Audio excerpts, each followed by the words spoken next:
উত্তরাঞ্চলের বরেন্দ্র জনপদে বইছে তীব্র শীতল হিমেল বাতাস।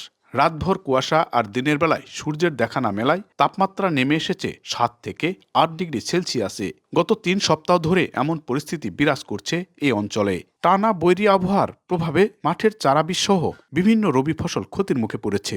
অনেক জমিতে ইতিমধ্যে ফসল নষ্ট হয়ে গেছে। পৌষের প্রথম সপ্তাহে বরেন্দ্র অঞ্চলের এসব মাঠে ধান চাষাবাদে ব্যস্ততা বাড়ে চাষিদের, কিন্তু এবার বৈরী আবহাওয়ার কারণে চাষিরা সময় মতো ধান চাষাবাদে নামতে পারছে না। এতে বিলম্বিত চাষাবাদ, অন্যদিকে বাড়তি খরচের বোঝা টানার কথা বলছেন চাষিরা। এবার তীব্র ঠান্ডার কারণে ধান লাগানো যাচ্ছে না, লাগাতে হাত পা বেঁকা হয়ে যাচ্ছে।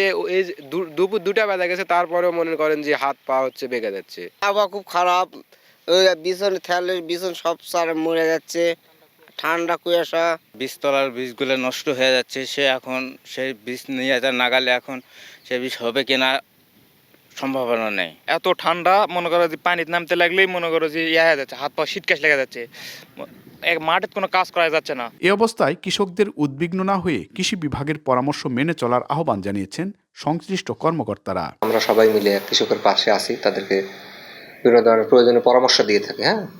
তো আমাদের একটা পরামর্শ থাকবে, এই ধরনের আবহাওয়া যদি থাকে, কয়েকদিন থাকে, একটু অনুমোদিত মাত্রায় ইউরিয়া সার স্প্রে করবে অথবা ছিটিয়ে দিবে।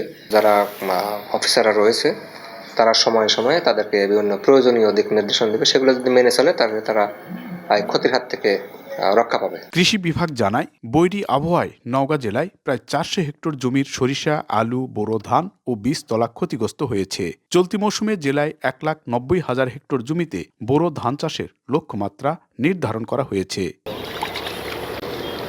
এমআর রকি, সময় সংবাদ, নওগাঁ।